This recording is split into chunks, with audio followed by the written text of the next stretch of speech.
अजितदादांचा जो ऍक्सिडेंट होता तो एक अपघात होता का घात होता? एखाद्या व्यक्तीला आपल्याला जर मारायचं असेल तर सगळ्यात सोपा मार्ग कुठला असेल तर त्या व्यक्तीचा जो चालक आहे त्याला जर आपण मारलं तर विषय संपला.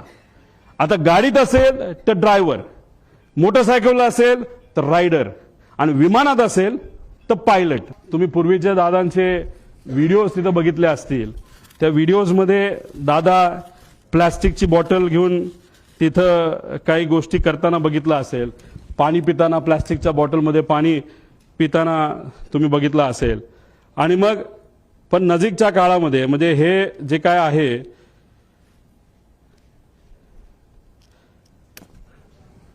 आता हे जे काय झालं ते झालं.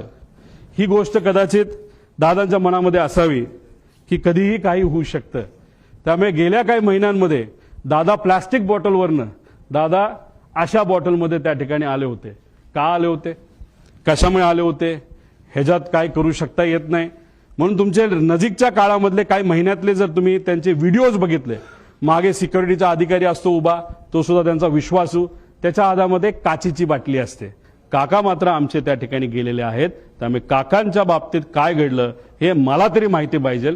त्यांना माहिती नको असेल तर तो त्यांचा विषय आहे. इथं मला राजकीय कुठंच काय बोलायचं नाही. घातपात आहे का तर त्याची शंका 100% आहे.